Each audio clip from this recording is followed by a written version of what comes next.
Welcome back to another episode of Transcontinental Overload. I'm Stephanie, your host, bringing you the last episode of the year. I'm so ready for 2021. And I'm sure I'm not the only one who wants to grab 2020 by the throat, hurl it on the ground and then stomp on it. But that's not helpful in moving forward. And so I'm trying to focus on the good things that happened this last year. And this podcast is definitely one of them. I've really enjoyed the process, overcoming my technophobia and creating something meaningful, and meeting so many interesting people along the way. One of them is today's guest.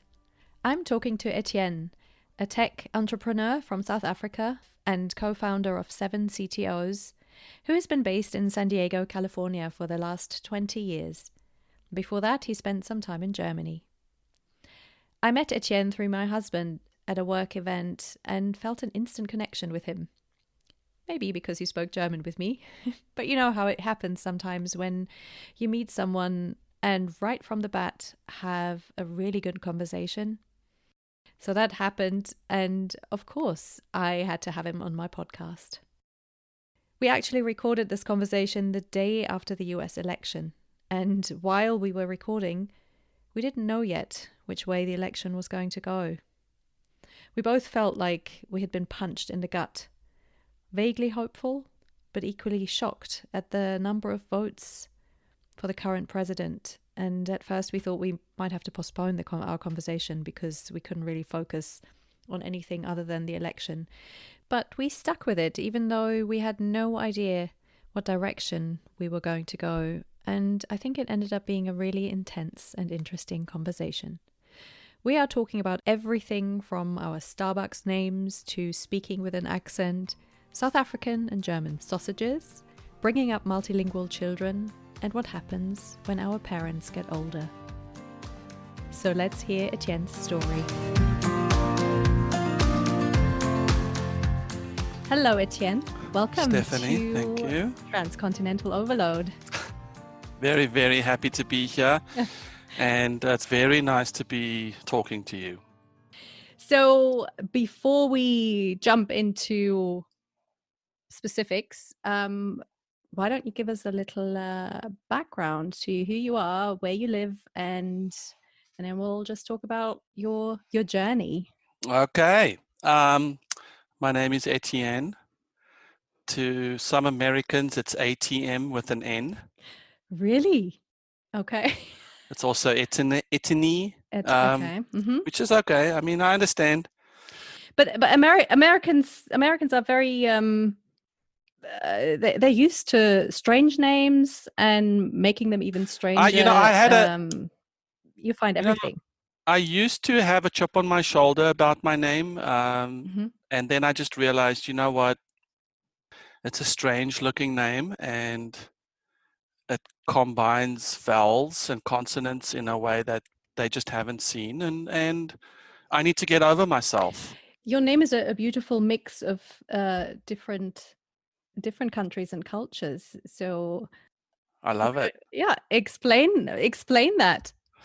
Well, it's French, so Etienne. How do Germans pronounce it? Etienne. Mm-hmm. And we South Africans have a history with the French Huguenots. They landed on our shores in the late 1800s. And so South Africa, while we're not a French-speaking nation, we have a lot of French names.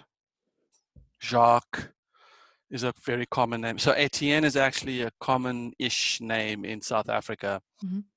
So yeah, it's interesting. I always dread telling someone my name in the States. And sometimes I'm already preemptively annoyed. And it's sad because the person just asked me my name. And sometimes I'm already ready to spell the name. And here's the other problem. And this, I don't know why this happens, but it doesn't matter how slow I spell my name. People cannot hear the I and the E's and the two N's and the E's and the T's. So invariably, it's not just that it's hard to pronounce, it's also hard to spell, or it's easy to spell, but for some reason, the person misses something early on, and no matter how I explain or re-explain it, it gets butchered. That's very interesting to me because I find that because there's so many, especially German names in the US, and people have the strangest, longest last names sometimes, where I wonder how they pronounce them, and they just Americanize them, and they don't have any issues with that. And you think, someone's called whatever Bruckmeister or something like that, and you think, how on earth are you able to spell that? But they don't have any issues with that. So it surprises me that they find Etienne. And your last name is De Bruin. De Bruin. So that's the Afrikaans. That's the Dutch. Mm-hmm. The Dutch influence, De Bruin. So yeah, it's not easy. I sometimes I have a few friends who, whether they're Asian or African, or even Eastern European, they will take on an English name. Very true. And sometimes I wish that maybe I did that. So at Starbucks, my name is Stephen. Yeah, we all have a Starbucks name, Etienne. And we all do. Sometimes I have to say if it's with a V or with a PH. Oh yeah. And when that happens, I'm just screw this. I don't need coffee anymore. Thank you. But Starbucks that's a funny one. Yeah, we had my father-in-law is called Roy, and for some reason that was impossible, and he always says Jack or John. And even I mean, my name is Stephanie, and I've had people spell that in adventurous ways depending on how they understand. I've had Stephanie without an A, so Stephanie. I said, okay, that's the British pronunciation in there. Maybe Stephanie. Through them. Stephanie. I'm not Stephanie. Yeah. So it's I don't. It's just the simplest thing. But we all have a Starbucks name. I think that's sometimes I know people who challenge themselves to saying the weirdest names at Starbucks just for a day. How do you feel about the name Steffi? It's an interesting one because I kind of feel my family still calls me that. That's adorable. It is, but I do feel 14 years old. And Steffi. It's I don't. I'm very used to Steph or Stephanie being called that here. In Germany, I'm Steffi always, and actually my family in the UK too, everyone calls me that. We had a German friend whose name was Steffi, Stephanie, and people, and her husband called her Stoffi. Is that a thing in Germany, or is that just him? That's probably just him, but there are some strange forms of it. So speaking of Starbucks and my name, we came to the States in 2000, and being fresh off the boat, if the merchant asks you your name, you give them your name for fear of being deported. And so if the Starbucks barista asks you for your name, you give them your name, and I'll never forget.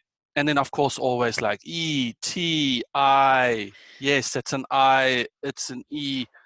And I was at a Starbucks with my friend James,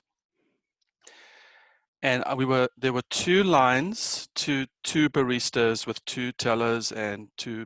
So we were in the one line, and as we were it was very busy, both lines. And as we were approaching the line, I realized I could just tell them they don't care what my name is, so I'm just going to tell them I'm James. So I felt I super universal thought, but I felt like it was like, wow, I can actually do this. You're liberated. So then I am at the barista, at the teller, and I can hear this guy next to me. He's saying something, and I'm like, okay, my name is James. I want an Americano, blah, blah, blah. And as I'm doing my order and she's writing down James, I can hear this guy next to me spell his name. And I can hear that he is he's frustrated. And I thought to myself, you just, this is exactly what I go through every time. And then I heard, and I'm like, hey, hang on, Etienne. So this Mexican guy's name is Etienne. Whoa, what a coincidence. And I he is, kid you yeah. not. And I look at him, and I look, and he's looking at me like, yo, what are you looking at? And he, of course, I'm like, dude, that's the same problem I have every time. And of course, he had just heard me say my name is James, right? Mhm. So he's like, who is this guy? And I said, no, my name is Etienne. I have the same problem as you. And it's like that fumbling, Mhm. bumbling 13-year-old. I'm pulling out my wallet. I'm showing him my ID. And meanwhile, there's 50 people waiting to order their coffees. And then we had the very awkward waiting for our drinks, where now we're both standing at the other side. And now you have to make And conversation. now it's like, oh. That's too funny. And I was like, no, wait, my name is really Etienne. No, really, it is. Was he just like, oh my God, He was who like, is this? he is Who like, is this who weirdo? is this? Who is this weirdo? But can you believe the coincidence? And he obviously didn't think to change it. No, he was probably So fresh he off was the going boat as through the well. pain. He was going through the pain. But I kind of love that about, and this is one of the things that, like, coming to the States, you can do whatever you want. You can be whoever you like. And I take it, sometimes I take it a step further. And if it's a Starbucks that I don't normally go to, and we're completely advertising Starbucks here. But anyway, I know. I sometimes just put on a fake accent just to see if I can get away with it. So I completely change persona. And I love that because it's just fun. So, today I'm going to be French, or so I've done French, and I've done, well, American. So I can kind of get away with that if I really, but I have to get myself into that. It's almost like acting. It's fun. But I can only do it if I'm by myself and if it's somewhere I don't Now, normally is go this to. you having such an eclectic background? Uh-huh. Is this your natural accent, like right This is, now? yes, I think this is what it is now after having lived in the US for 10 years. I think it was way more typically British before that, because now it's a mix, and I think I just get all sorts of influences in there, and people don't necessarily, although people in the States usually, they don't even ask my husband, or they don't think my husband is English, even though he is. They think he's Australian usually. Interesting. And people always think I'm South African. Nice. And now I'm just talking to you, I feel I don't sound like you do. No, but not at people all. but there, I think there is some the German side maybe comes through, and it sounds slightly South African, maybe because of the Dutch and Dutch. Yes. I have no idea. And Now, where did you learn this accent? From living in the UK? Living in the UK, yeah. Okay. And how long was that? 12 years. Okay. So I studied, I studied languages, and then I moved to the UK. And so obviously that was what tinged the accent, and having mostly British native speakers as teachers. And then we moved to the States, and then it was kind of strange for me, because it's like, why would I, as a German in the US, why would I have a British accent? But at the same time, that's how I speak, and now it's what it is. It's kind of a reflection. Yeah, it's funny. When we lived in Germany, we would speak. Eventually, we were able to speak German, and it was so funny for me to speak. That those who wanted to speak English with us always spoke with this really beautiful British accent. And then I just realized, well, they're getting their English from either having been in the UK or watching Premiership, or, so it's really funny to see that there's an impressionable age where you take on a language. And I find that people who are students often will take on the accent very strongly. Mm-hmm. And I think that's changed and to some extent now, because I feel the students, younger teens, early 20s are way more Americanized.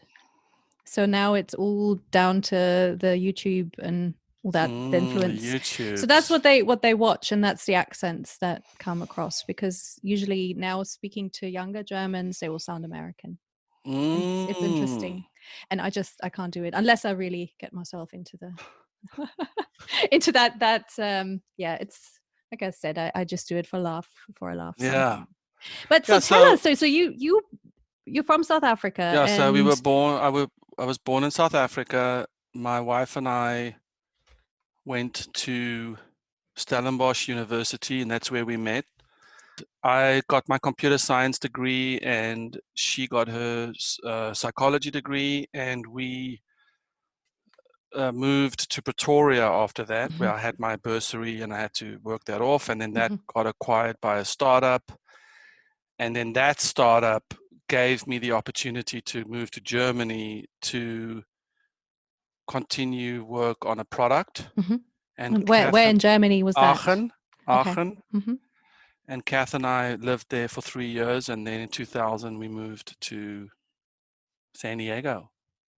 And San Diego was going to be 2 or 3 years, and it's been 20. It's the typical story. So many people say that. So many people are like, yeah, let's just try it 2 years, 3 years max, and then we'll be back. And that's what we did. And yeah, it's an amazing country. It's it's hard to leave. I tried to leave it, and I came back. I went to the UK for 1 year a few years ago, because I thought, no, my plan was to go back to Europe, and I'm back in the US. Why did you? So what was it? Was it your own issues? It was, I didn't handle the move from California to Texas very well. And I feel at that point I felt we should have just moved back to Europe. If we move, then and then I thought, no, it's another adventure, and I didn't handle it very well, and then I missed friends and family, and having, my kids were entering the teenage years, and I just felt like they needed to be close to family, and I was missing. I had a very hard time getting settled in Austin, and which Austin is the most Californian Texan city, isn't it? That's what they say. So I think if you start your American journey in California, it's a little bit different, because it's just, especially where we were in Silicon Valley, it's so international. It's so international that you're kind of one of many, and people are used to families from everywhere, and you're welcome, and your children speaking different languages and all that is not that exotic. And then Texas was a different story. Even it's changing somewhat now, but it's still very much very American, and having accents, and it still causes people to go, so it was very different, and I think I just hadn't realized, well, I had, but I hadn't realized how I was going to react to it. So, but then I moved back to the UK, and I say because my husband was still working here, and he was commuting between London and Austin, and until we decided this is, because repatriation it's another big subject, and I really didn't think I would struggle so much back in the UK, because I had felt quite at home there before, and I didn't when I moved back. It was really interesting. So that whole story, and then basically came back to the US only to find that, well, I don't know where I belong. So my journey's not over. Yeah, it's the community aspect that we underestimate, I think.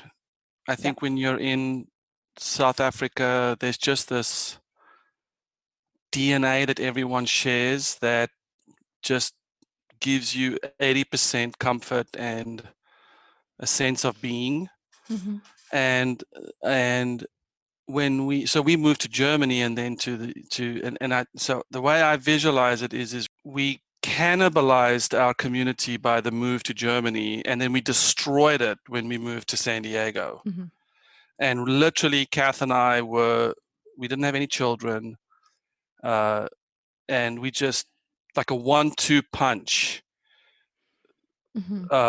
set ourselves up to just have no one around us, and no one who could reinforce sort of our cultural values, our even just, and it's the same, I think, with hometown. Like, if you get married and you stay in your hometown, you have the families, the extended families, and you have a constant reinforcement of who you are, what you believe, what you stand for. Whereas if you move, you get to reinvent yourself, just like at Starbucks. And it's like you get to be who you think you want to be. And then after a while, you realize this is way too much work. Yeah. Now I just want to be me. And then you're like, well, I don't fit in anywhere. And now, so it's yeah. I mean, I'm sure That's you the know all of struggle it. of the expat, the constant having to introduce yourself from scratch. Yeah. And this is, like you said, you have that comfort that being in your environment, and yeah, hometown definitely, but sometimes it's just being in your country. You don't have to explain so much. And if you stay, or if you are with people that you've known for a long time, you get that people know you from when you were much younger, and they've seen you, and so you can't reinvent yourself quite so easily, which is also sometimes a big drawback, because you feel like, that's at least how I felt when I was a teenager. I felt like I have so much in me that I feel I can't express, I can't get out, because people have decided, or they kind of like, no, you're not that person, you've always been like this. And so it's sometimes it's hard to come out of your shell when you are with people who have that kind of preconception. Whereas you move, you just, hey, this is me. But then, like you said, you get to that point where you're like, oh, I think that was a bit much, I'm actually not that person. Well, you got to get ready, because you only have so much fuel in that tank, and it's, where do you go to get replenished? Yeah. And I think the challenge in America is, so for us, we went from a community warm, well, I think anybody would describe their own country as warm and welcoming and hospitable, but we went from South Africa to Germany, which was helpful in a way, because it's so different, you're ready for it. And it's don't speak the language, don't understand Weihnachtsmarkt, don't understand the you never get invited into people's homes. It's just, you don't understand that, but then you just say to yourself, great, this is just how they are, it's fine. Problem with the States and California is you speak the same language, you kind of, it feels sort of the same as a South African. It just, you are sort of, you feel like you're prepared for it, and then you're not. You're absolutely, it's a different culture, different. And so your brain is tricked into saying, well, hang on, why don't I have any friends? I thought we were friends. I thought that Thanksgiving was this, and then, but we didn't get invited, and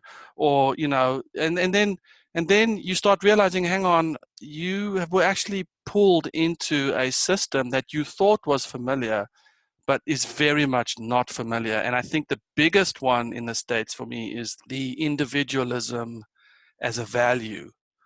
Whereas in South Africa, more often than not, it's the community over the individual. It's the family over the individual. Whereas here it is, and it's. I don't think it's great, but I'm not judging it. It's a very different. If it doesn't work for me, I am out. And that's just not the way we're used to. That's, yeah, I agree.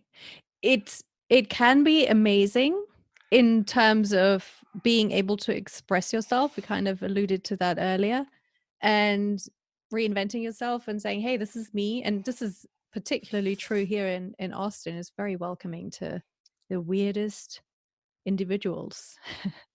And there's a lot of quirkiness here, where I feel like countries, and Germany is one of those too, where if you do stand out and you are kind of making a point of not fitting in, or you don't agree to what the consensus says, people look at you funny, and you don't. It's very much, whether that's at school, the kids even. It's like you want to make sure that you fit in. So individualism isn't. I don't want to say it's frowned upon, but it isn't valued as it is, like you said. And that those are huge cultural differences. And I mean, I can imagine that moving to Germany, and as you said, was a shock, because I mean, Germany is notoriously difficult to settle in, and 3 years is just not long enough at all to really you barely get over the just people slowly accepting your weird and wonderful ways as a foreigner. We actually realized Germans are actually really funny, and the sense of humor is really off the charts funny. It's the delivery, the dryness, it's something that is so contrary to the image that the language presents, but this is so I started realizing, when I was able to start laughing at the German jokes in German, I realized, okay, I'm getting the hang of the culture. But we were really sad to leave when we did. We left Germany really in a rush, because I wasn't really impressed with how they were treating me at my job, and I probably had quite a few lessons that I needed to learn myself. But I mean, I was pulled into an office one day and told that I would never get promoted to any managerial position because I'm not German. And did you maybe not have the right university degree? No. It was like the guy literally said, "Oh my, you're not German. You don't have a future at this company." And I'm talking about a high-tech company. And he, I had made great strides in learning the language, speaking the language, and I just realized in that moment that I didn't have a future at this company. And then my wife and I I got on my bicycle from that meeting, rode back home, and I said to Kath, I'm done. Like, I now need to, we either have to go back to South Africa, or we have to move on to the next country. And we decided to move on. And I applied for jobs in Brazil, the US, and the UK. And I got an offer, being the height of tech before the dot-com bust. I got an offer in San Diego and Boston, an offer in Brazil, Sao Paulo, and London. And we just decided California, for some reason, was very intriguing for me, because it was so far away from South Africa. And also 2000, you said. I mean, that's when things were starting to really kick off and sound exciting, and just that wanting to be part of that. 100%. Understandable. And also Berkeley was the university that incubated a lot of the software I was using. And so I think when we got here, though, boy, we did not, when you're in the same time zone in a different hemisphere, you still feel like you're living the same life as your family, because you're all asleep when you're asleep and awake when you're awake. Yeah. Boy, but when we moved to California and realized it was the exact opposite, that was very lonely, very lonely, because there's just an inherent loss where that you're not living the same lives in different places anymore. You're living different lives. And so that was tough. And Kath and I suffered. We suffered severely in the first 3 or 4 years in San Diego. Our marriage almost didn't survive. It was that bad. You didn't have children at that time, did you? No. So I'm really glad you bringing this up with the time difference, because I had the hardest time explaining that to people, even though and people back home, to just say, look, it is really hard to have a really shitty day and then not being able to pick up the phone and vent because everyone is asleep, and to push through that. And then it's those little things where you just, like you said, it's the rhythm is different. Or you talk to someone, it's late at night and it's early morning there, they're getting ready for work and they're in a different, their mindset is different. Or you talk to them and it's evening there and they've had a glass of wine or two, and they don't want to hear about problems. And it's just, you're so out of sync. And that has a very negative effect. And then of course, I always have additional respect for people like you, because not only are you living the immigrant's life, but your families are from different countries. And Kath and I have a hard time as it is. So South Africa has a sort of an English upbringing and a Afrikaans upbringing. And then we have all the indigenous tribes, tribal upbringing. And they're almost all different. Like they're all Afrikaans and English upbringing. Afrikaans is more authoritarian, conservative. English is more, I wouldn't say liberal, but kids are treated like adults more. In Afrikaans household, the kid needs to shut up and obey. And so Kath and I, we have to this day, after 25 years of marriage, we still struggle with our in-laws. And so for you, I don't even want to start. I don't even know where. I don't even want to know. It's definitely, we've had challenges. On the whole, I think we've managed it well, and I think our parents have been pretty amazing, and they very often, I think, were just biting their tongue when they wanted to say something. There were definitely moments where things were a little bit dicey. It's whether it's bringing up kids with the different languages and all sorts of So do your girls speak German? They do.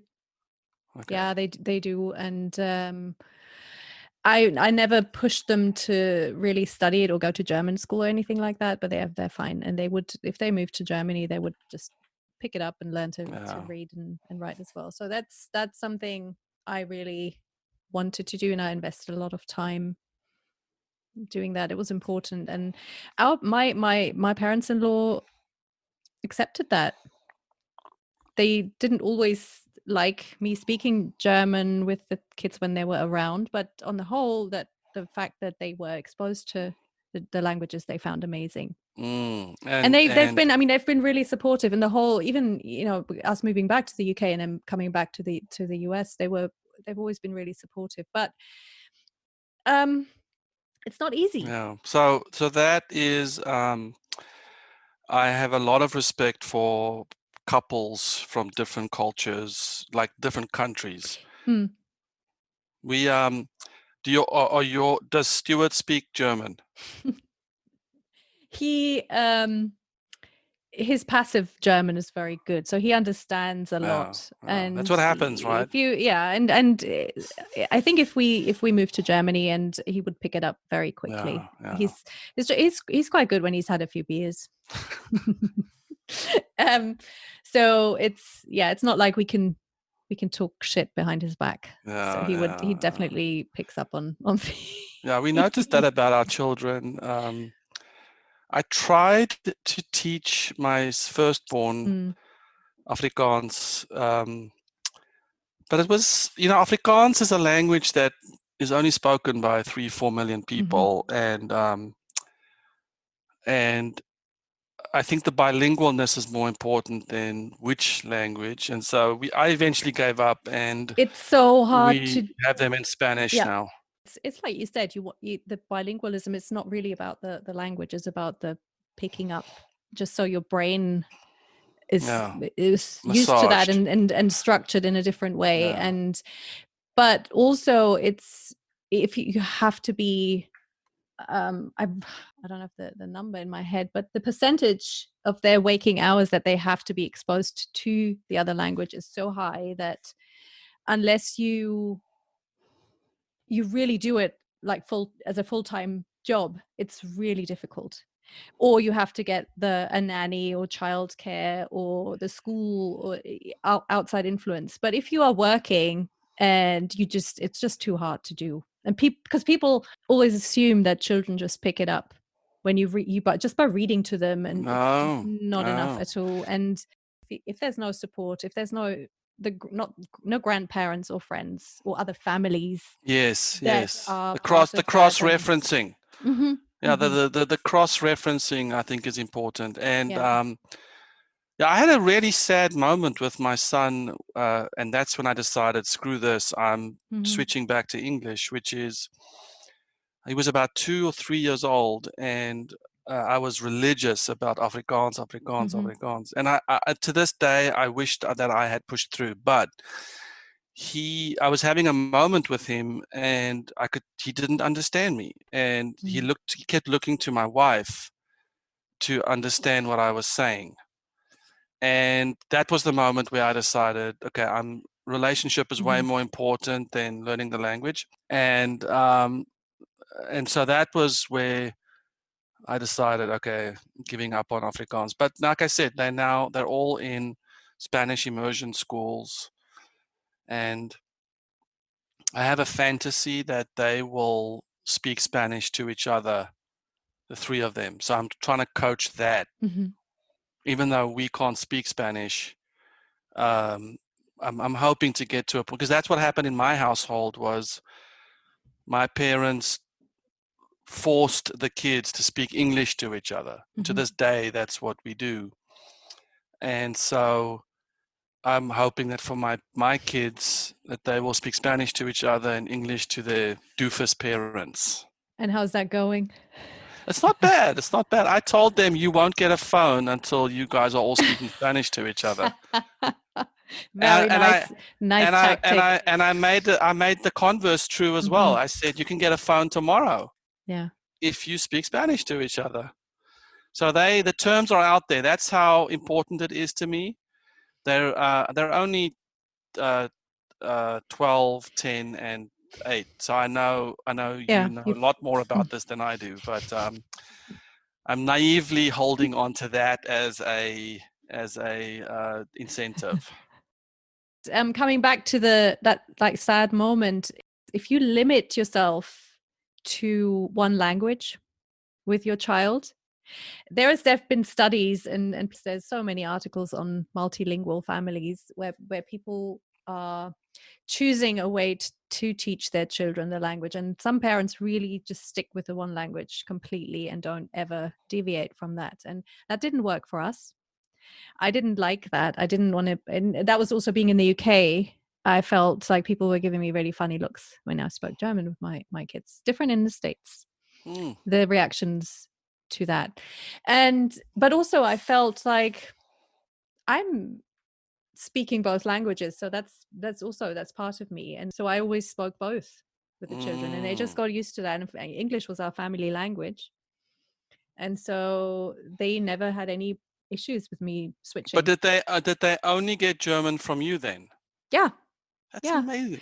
And obviously I was very diligent. They had a lot of, yeah, Skype um contact, so that my parents never had to speak English with them. And I put huge effort into listening to CDs and audio books and things. But yeah, it was basically me. And they don't, my younger one doesn't really speak German with me, but she takes German at school now and she's totally fine. So she's just too lazy to speak German with me, or embarrassed, I don't know. but she can do it. And I know when she speaks to her grandma in Germany, she'll just speak German. It's there. But I really felt like that wasn't for me. I didn't want to be rigid. I did not want to be That's interesting. but I have friends who've done that, and it's worked for them, and everyone has to kind of find their own thing. And yeah, I can't have although my older one, we try and have political discussions, but we then switch between English and German, because sometimes it's she wants to express something, and she can't in German because she doesn't have the vocabulary or the So right now, what language is your go-to language with the two of them? With the two of them, mostly German when it's just me, but the younger one is I speak English with her a lot of the time too, just because there's so much to discuss, and then making sure that she really gets it. And and depending on the mood, I get German or English back. But that's encouraging. I mean, I think the they're like I said, 12, 10, and 8 or 7 now. So the seed has been planted. I mean, that for sure.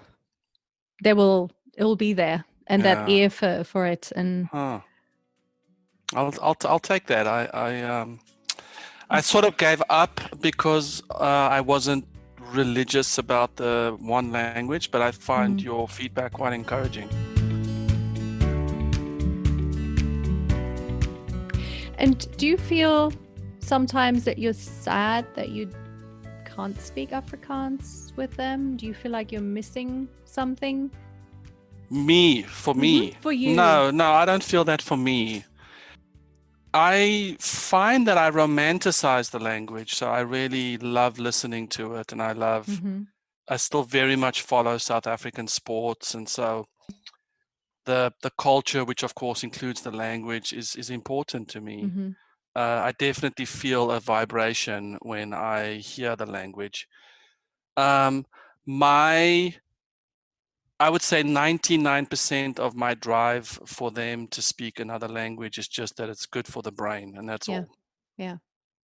Because I've felt, or sometimes I feel that I can't, we sometimes watch German movies on Netflix or something like that. And when they were younger, we used to listen to a lot of audiobooks and things and German stories. And it made me happy to be able to share that with them.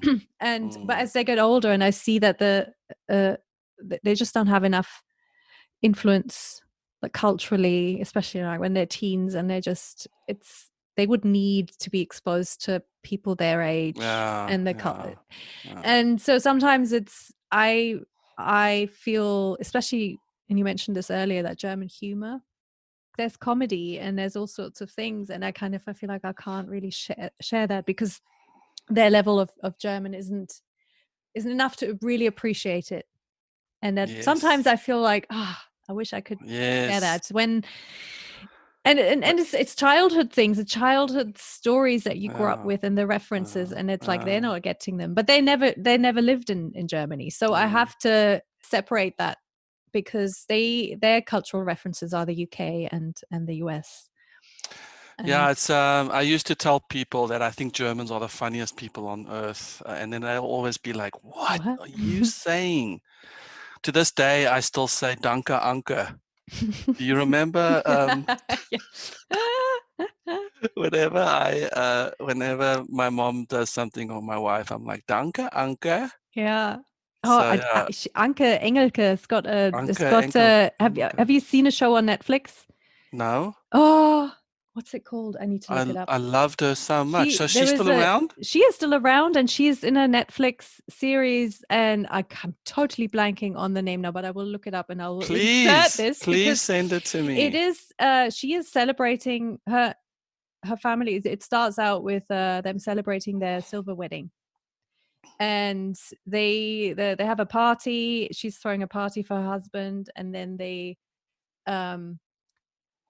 she's like, hey, 25 years. And then she disappears and puts on some sexy nightwear, and she says, hey, something like, let's go to bed. And he says, why not? And dies and collapses. And I'm like, that's the first like whoosh, wham. And I'm halfway through. And I want to watch that. it's so, especially if you, yeah, Danke Anke. She's still around and she's great. That was the She's a, first. That was the first Wochenende show. Was the first German TV show that I kind of started looking forward to, and sort of she's laughed. hilarious. Yeah, it was So funny. it's very dark. It's very dark and very German. Bring it on. Bring it on. So the last thing I wanted to sort of mention to you was in South Africa. So we were part of the generation where Mandela was released. So I grew up in the cultural boycott, which meant that I could never see live bands. Actually, South African Airways was not allowed to land anywhere overseas. Foreign travel was insanely difficult. And so when Mandela so I matriculated in 89 and went to university in 1990. So my coming of age was actually coincided with South Africa's coming of age. Yeah. Democracy. And so we lived in a very, very special time. Rainbow Nation, just everyone felt like I wasn't raised with any propaganda, so I understood what was happening. I wasn't raised because we had a bilingual household. I forgot to mention my mom was English, my dad was Afrikaans. We weren't raised in sort of these very Afrikaner way of thinking. So when Mandela got released, when we graduated, when we got our jobs overseas, there was a very, very special vibe in the country, black and white, and the Rainbow Nation, as I said. And so all our parents' generation who couldn't travel, they were all encouraging their children to travel. So there was a massive diaspora of college-aged, like 20-somethings, leaving South Africa, not because of the political situation. On the contrary, just because the world was suddenly open to South Africa, and bands were coming in. And I remember the first time I saw U2 in 91 or 90. No, it was 93 or 94. The first time I was a U2 fan since I was born. But I had to listen to their albums like on pirated cassettes. And my discovery of Euro trash or sort of Euro music was through sort of underground music scene. So it was amazing to leave the country and then come visit, because everyone was thinking, oh man, you're in Germany, what are you seeing in Europe? Oh, you're in San Diego, this is insane, it's beautiful, like tell us more. And like we would be seen as adventurous and brave, and wow, you're living all the way in California, that's insane.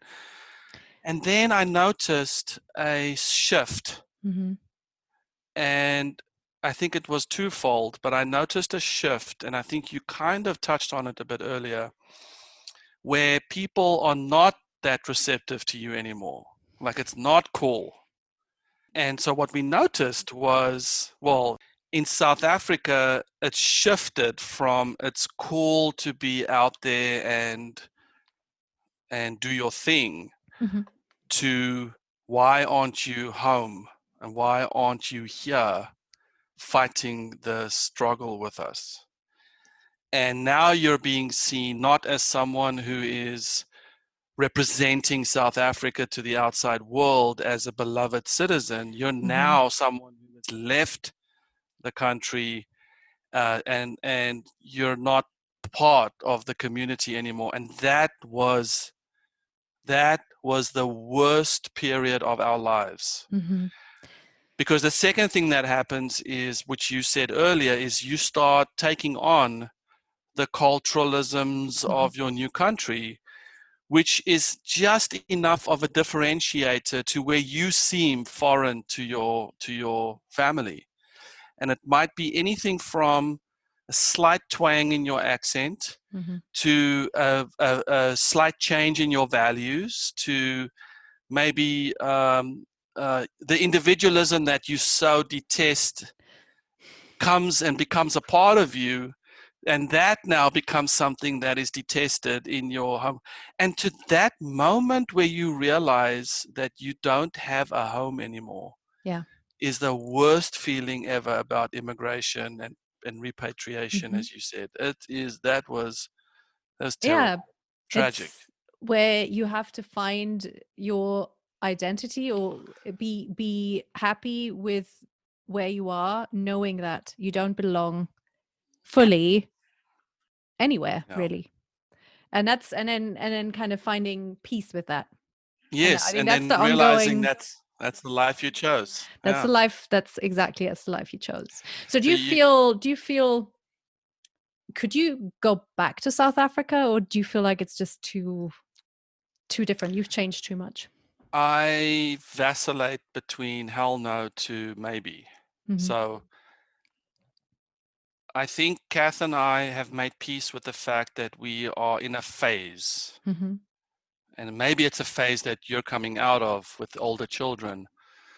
But even just your desire to, I mean, you've you've had those questions, right? Do I need to go back? What do I Mm-hmm. want for my children? What is best for my children? And what is best for your children is also you being in a good place. And so we are pretty sure that we will not move back just because of our lives here. Mm. Once our children are independent, yeah, there's some times where I think, man, what would it look like to take my cause or definitely not my retirement, but as part of my cause or reason for being, if I moved back to South Africa. But at that point, I don't, I immigrated my parents, and they live. We built them a house on our property, and Kath's parents are still there, and so yeah, I mean, I don't know if they'll still be around 10 years from now. So there's those considerations. There's those considerations. Absolutely. So I I think the think, short the mm, short answer is no. I don't think we'll move back. mm-hmm. But that sense of being in a phase, I think that never goes away. And you're always in a phase Yeah. of something until the next thing comes along. I realize we're running out of time. I always ask this question at the end.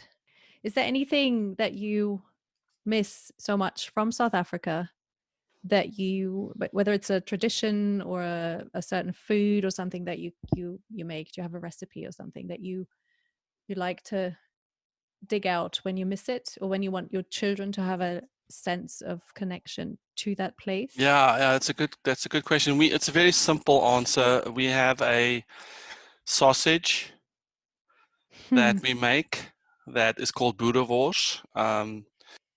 There isn't an English, even the English people say boerewors. Yes, I've had it. It's delicious. It's You the had it. I Did I give it to you? I went to South Africa for a summer Oh, in yes, yes, yes. 94 and 95. So Yeah, just around the time that Mandela it was just at the beginning of that whole sense of yes, the boerewors. And as a Mhm. Yeah, German, that says a lot that you yeah. liked it. Yes, I did. So the boerewors is very important to us. Do you have a butcher or do you import it?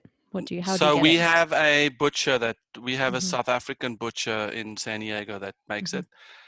Kath and I like to buy the spices, import that, and Mhm. then we just make our own, which is also a lot of fun. We have Mhm. boerewors parties where we invite our close friends over to come make it with us, Yeah. which, as you know, is hard work. We also have dried meat called biltong, which I'm sure you've had. Yeah. And then we have the dried sausage called droewors, I've which not I had think, that. I've okay, not had yeah, that. yeah. Yeah. So food-wise, we absolutely love that. I will say for my German stint, I very much miss currywurst. Really? I know. It's like the worst Amazing. sausage. It's the Yeah. worst sausage of the bunch. But Yeah. I've absolutely missed that. It has its place and Oh, time, definitely. with the Yeah. onion, dried onion. I used to eat that all the time for my lunch breaks. We had a little restaurant we used to go to. We also miss Reibekuchen a lot from Germany. And actually, we have very close. There's a couple that we grew very close to, and they come and visit us almost every other year. And she brought a little machine that you can make Oh, the you can make Reibekuchen. it Yeah, fantastic. Yeah. yeah. So with the Apfelsoße, Yeah. Yeah. yeah. So we like that. Yeah, and I think also as South Africans, our candy and our chocolates are there's just a distinct. I feel like the Germans have a distinct chocolate taste, and the South Africans have a different one. So we And the always Brits do the too. Brits, and then American chocolate. I don't know what happened there. Yeah, no, we don't go there. I don't know what happened with that. Well, that's the nice thing about being an immigrant, and you just know you don't have to buy that stuff. You know the good stuff, and you can get it. And I mean, do you go to Yeah. World Market? I go to World Market Yeah, from World time Market to all the time and time. Yeah, stock up on things. World Market has a few of our favorites. Yeah. What we miss from our time, because Aachen was right on the border of the Netherlands, and so stroopwafel. Oh yeah. Which I think there is a push in the States to make it more accessible. But stroopwafels, I think you can get it at Trader Joe's. Yes, it's a thing now. But yeah, so our children thankfully love boerewors. How could you not? Yeah, thank you. So that is for all your listeners listening to this, you need to get some South African boerewors. We need to visit and please have some braai. That sounds good. Well, it was a pleasure talking to you. Loved it. Thank you for having me. Yeah, thank you very much. Okay. Take care. Bye. So that was my conversation with Etienne. And actually, I should say it was our first conversation for this episode because we actually continued it at a later date, because there was one topic that I really wanted to get into more deeply. He mentions towards the end of our chat that he moved his parents over to the US from South Africa and actually built them a house on his property. We ran out of time when we first talked, and I couldn't ask him any more questions, but we decided to get together again and pick up our conversation, focusing on just that one element. What happens with our parents and other family members when we become expats or emigrate to another country as they get older is such a huge topic. And I know that so many people are dealing with the complexities of this. I'm actually planning to devote an entire episode on this topic at some point and maybe consult an expat coach or psychologist who specializes in global families on this to get their perspective and input. But I'm so glad that Etienne and I were able to discuss some more of it when we met again. So here's part 2 of our conversation. That's such a big topic, moving abroad and then actually really emigrating and becoming a citizen and all that, and you have parents back home. And I think for a lot of people that's one of the options, is moving the parents. So I would really like to know how that came about, what made you decide did you suggest moving your parents, or did they come up with the idea? That's a very important conversation, because it's It's very difficult. So what I will say is there are a few mitigating factors for us, and that is South Africa. South Africa is progressively becoming a more violent country. So I would be in the category of immigrants where the home country is less and less of an option and less and less of a welcoming place to go back to. When did you move your parents? I moved them in 2013. Okay. So part of my conversation and my context is, and how it may not apply to some of your listeners, is South Africa is going through a revolution where it is becoming harder and harder for white-skinned people to make a living. And now, I'm not negating the fact that apartheid has made a lot of people rich. It's just it's generally just a system that seems to favor one race over another. It doesn't seem to have found harmony. Part of that challenge is the inequitable sort of populations. So less than 5% of South Africa is white people. So so it would make sense that we are a minority, and the interest of whites in the context of colonialization and apartheid is negative. There's a repercussion for the actions of our previous generation. Of course. So and I mentioned that it became less and less cool to have left South Africa,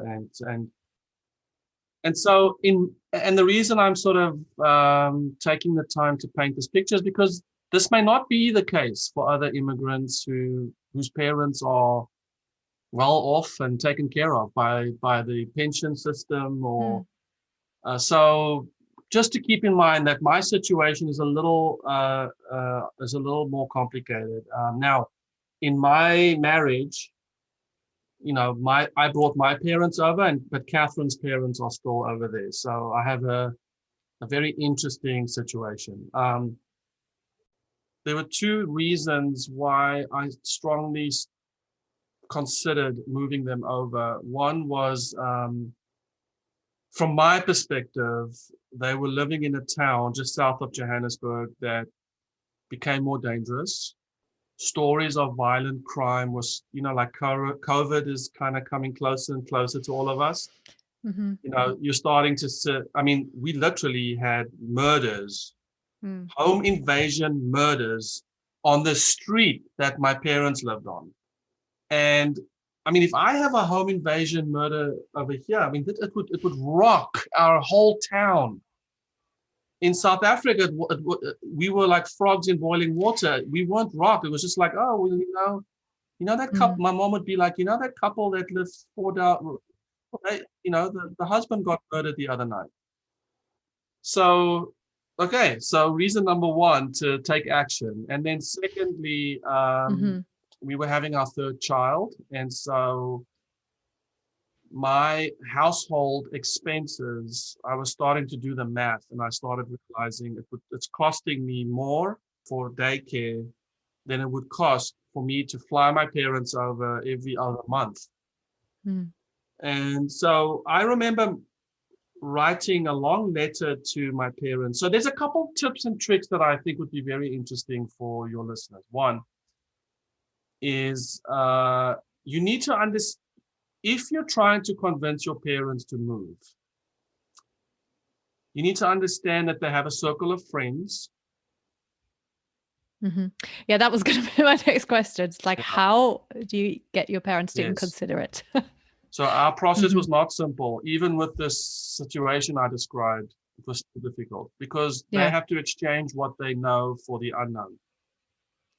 Absolutely. And as we all know, the older you get, the more difficult it is to And also, the older you get, the less of a burden you want to be on your children. And so, one, you have to realize that they have a circle of friends that they will have to say goodbye to. So you need to understand that context. Do not take that for granted. You need to respect that, and you need to have sympathy for that. Secondly, you should present it to them as one of the options they have. When I wrote them the letter and I wanted them to come to the States, I advocated 2 other options as well. I didn't like those options, but if they had chosen those options, I would have been okay, would not have been my first prize. Yeah. So a big thing that's a great option in South Africa is to move to the Cape Town area, which is a beautiful part of the country, as you know, and it's also a well-managed part of the country. So if you want to live your twilight years over there, then you can, the last 20, 30 years of your life, you can probably have a good life down there. The second thing is you need to understand that you are presenting but one of the options. So which means that you want your parents to choose. And I'll tell you what, that becomes super damn important a couple years in. You want them to have chosen this life. Yeah. Because the honeymoon wears down, the logistics become complicated, your mobility gets inhibited. And as they grow more frail, I mean, they become more expensive. So that was very big. The third thing to consider is that you need to collaborate on finances. So it's a bit of a taboo topic in my culture, but you need to say, hey, so how much do you have in your retirement fund? You need to be able to list and itemize how they're going to survive. I mean, even my parents, they count their pennies. My mom goes to Walmart at 6 a.m. so she can grab the deals. You need to understand that I'm in a phase of life where I don't think about savings and deals and coupons. They very much do that. And if they don't have the extra $5, they don't have the extra $5. So just think about the complexity in communication, confidence, openness that you need to have to be able. I mean, I find out my mom is cutting out coupons. I am mortified. I don't want my mom to live like that. My mom, on the other hand, and this is point number 4, and this is very difficult, is they are going to feel like they are a burden to you. And there's nothing, you might as well just accept that. Technically, they are. Technically, your parents are going to be a burden to you. So you might as well just acknowledge that and just rather learn how to be in conversation about that than to try and reassure them that they're not, because there's no sentence you can use and there's no repetition of that sentence that you can do to convince them otherwise. Yeah, I can see that. And that's a conversation that everyone has, I think, with their parents, or should have anyway. But that sense of not wanting to be a burden, but like you said, technically being one is just a fact. That's a fact of life, really, for most people, I think, whether they're in the same country and or not. I like the parallels that you're drawing. Like, these are all generally good principles, generally, as we deal with aging parents, full stop. Yeah. So after we moved them, a couple of things that surprised me. My parents made the decision, and because we had a newborn, my parents decided to devote themselves to us. So I'm very lucky. The way this manifests is through caretaking, babysitting. So I'm in a situation where I can tell them now that I'm going to be out tonight. If I were to say that, kids can go to them, no problem. Now, I don't, and in talking to other couples, I know that not all parents are like that. So, it's just surprised me how devoted they are to us, which on the plus side is uber flexibility and serving us at every whim almost. On the negative side is they've tooled their lives around us. So my parents haven't got a new set of friends. My parents don't go and do stuff. They'll take road trips. They love taking road trips across America. So the emotional weight is definitely hard to carry sometimes. I can see that. I can see that, and it also makes you feel more responsibility, I guess, for their happiness. Yes. Because of that. And I guess that's the difference between having your parents and family further away and where you're like, well, I can't be there physically, so I can't, I can do my best to make you happy from a distance, but I guess that's a very different then the other scenario. thing, just briefly, is when they were in South Africa and we would go spend time with them, it's a very intense, and you know this, it's a very intentional, beautiful, but intense week or two. It's a period where people make time for each other. You put your best foot forward. You weigh up whether certain topics should be addressed in the context of you leaving the next week or the next day. All of that goes away when you are living in the same city or the same property. In my case, my parents live about 200 meters away from us, which I'm thankful for that distance. It's not too far and it's not too close. But it's very easy to live past each other and fall into the cliche of living together, but not really being together.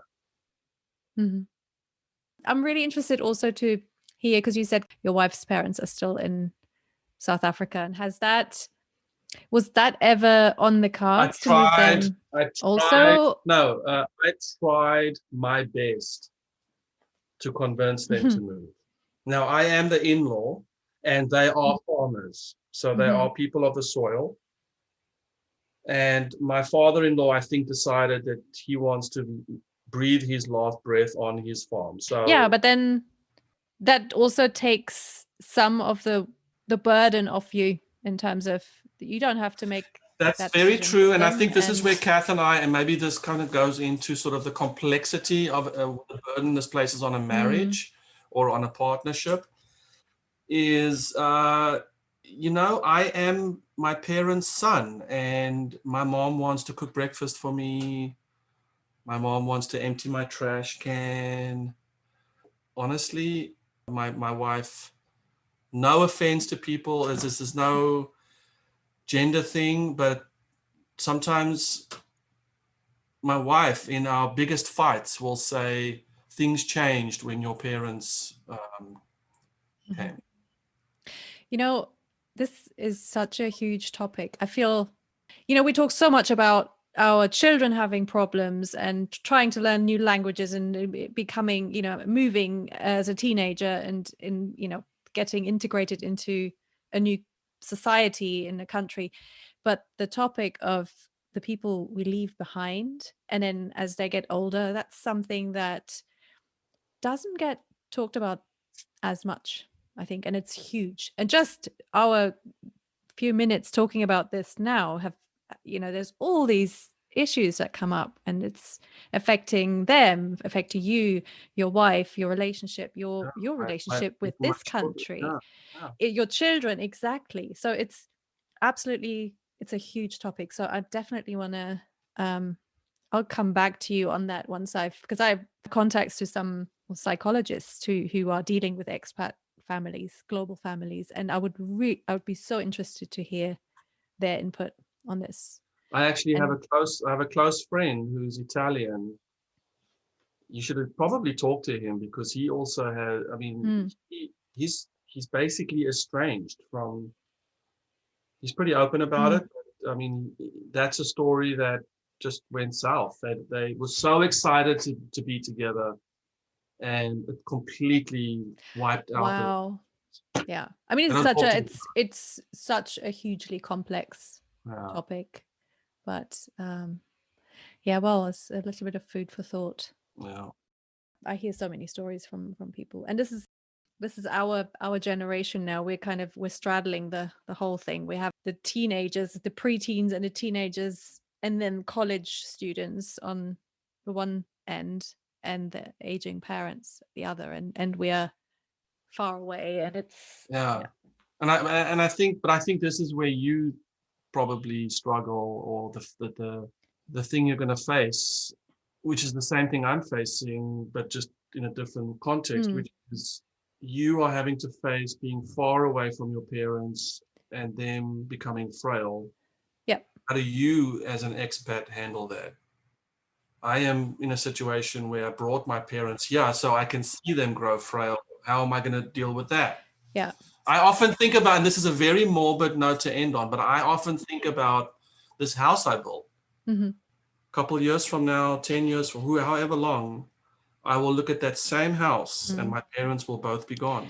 I would imagine that you're not going to be in your house I'll probably leave at that point, because absolutely. And that's the other thing. By bringing them over, you're maybe not as free to move somewhere else because you have your parents to consider as well. So that's a huge decision. We had in Alpine, Southern California, so we have wildfires. Oh, of course. Yeah. And we had a situation a couple months back where we had to evacuate, and it becomes exponentially more complex because of my parents. Here's the problem.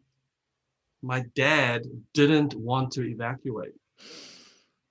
My dad had that doofus emotional response of, I'll go down with the ship. Yeah. Like, that's not your decision to make. Oh my goodness. Yeah. But then So now I'm trying to evacuate my family, my dog, my precious possessions. Yeah. My mom is ready to go. But then again, something could have happened to them back in South Africa. No, it's true. It's true. It's difficult being an expat. It is very difficult. But however you do it. Yeah. That was great. Thank you. Absolutely. Thank you. Well, I will talk to you soon again. Sounds good. Good to meet you. Bye. Bye. Bye. And that's it from me for today. More episodes are coming in the new year. And in the meantime, stay healthy, look after yourselves, and guten Rutsch.